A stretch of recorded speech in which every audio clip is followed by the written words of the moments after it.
When a giant crocodile shot out of the water in the direction of lone fisherman Dave Johnson, he was certain that today was going to be the day that H would meet his maker. But to his surprise, the crocodile did not attack him.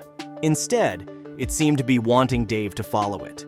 Did this animal need help with something? The whole scenario was just bizarre. But when Dave saw what the crocodile led him to, it all immediately made sense to him. Before we start, smash the like button and make sure to subscribe if you haven't, and hit that notification bell so that you won't miss any new stories. Dave can't stop thinking to himself what a stupid decision he was making by following this crocodile deeper and deeper into the swamp. He should have just made a run for it towards his car when he had the chance. But then again, who knew how the giant croc would have reacted to that? But all these thoughts went to the back of Dave's head when the crocodile suddenly stopped moving and turned around in Dave's direction. His heart stopped. Did he just follow this animal right into its trap? But then Dave saw it. It now all made sense why the crocodile had brought him here. It needed his help, and it needed it as soon as possible. But where had the crocodile brought Dave? What did it need his help with, and would Dave actually be able to offer it? Everyone knew that Dave Johnson loved fishing more than anything, but few people understood the true reasons why. At 55 years old, he had started appreciating the quieter moments when he could just sit back and relax. And even though he adored his family, there was one thing Dave never wanted them to know. Dave worked long weeks to provide for his large family. He enjoyed his job and liked knowing that his family was secure, but he still had a bit of a secret that he kept to himself. Even though Dave loved fishing, part of the reason he liked it is because it allowed him to get away from his family and have some alone time.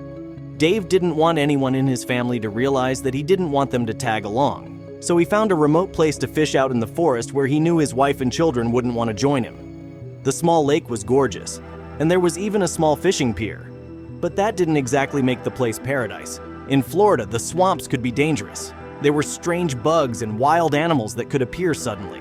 But Dave wasn't too worried about the risks and dangers. After all, he'd learned a thing or two from being outdoors so much. Maybe he should have been more afraid after all. After fishing for many years, Dave had seen his fair share of critters and animals. He steered clear of crocodiles and other creatures, and they left him alone as well. It didn't seem like they were interested in being around him, but not everyone felt the same way as Dave. When the news started covering the recent rise in crocodile sightings in Dave's part of Florida, he didn't pay much attention. He figured that he would just avoid them like any other time he'd encountered a crocodile while he was fishing. But Dave's wife had something quite different to say about the situation. Dave's wife had tried to convince Dave not to go fishing anymore until the crocodiles weren't as common in the area. She even offered to let him have the living room to watch TV by himself if he just wanted to relax without anyone else around. Dave didn't listen to her concerns. That was his first mistake. Dave didn't want to spend the whole day cooped up in the house. He'd been planning his fishing trip for the whole week, and he refused to listen to what his wife had to say.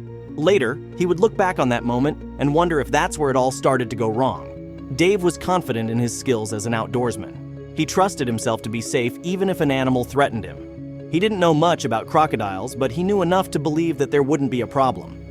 When it was time to leave, he slowly began packing up his gear, certain that nothing would go wrong. During the drive out to the lake, Dave had more time to think about what his wife had said and the situation with the crocodiles. He hadn't heard of anyone actually being injured, and he finally convinced himself that it was probably just the news making a big deal out of nothing. But he couldn't have been farther from the truth. Dave relaxed once he was parked. He gathered his gear and headed out to the pier to start getting his favorite fishing spot into order. He was so busy getting his lines ready and putting out his chair that he didn't even notice that something in the water was coming closer. Dave was thrilled to catch his first fish after only waiting for a few minutes. As he was reeling in his line from the side of the pier, he couldn't imagine his good luck.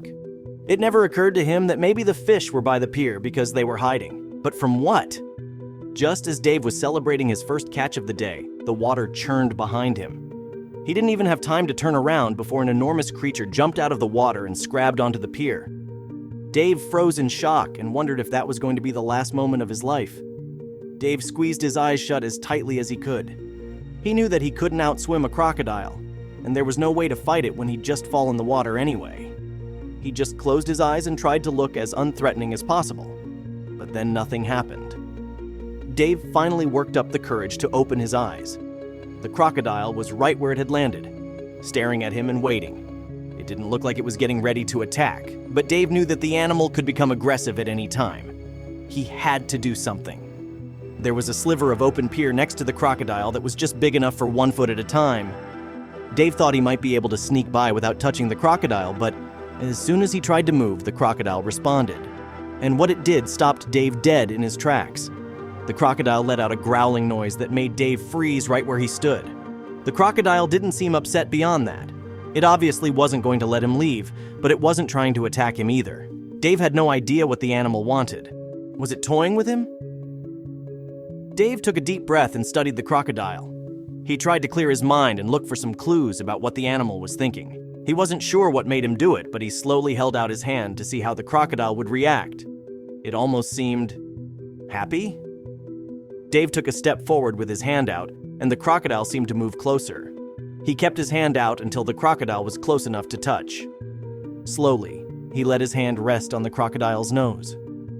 When Dave looked at the animal, it seemed like the crocodile was pleased.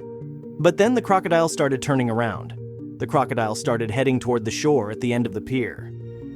Dave wondered if maybe it had been raised by people and wasn't afraid anymore. The crocodile finally paused to stare back at Dave. Even after a minute or two, it didn't look away.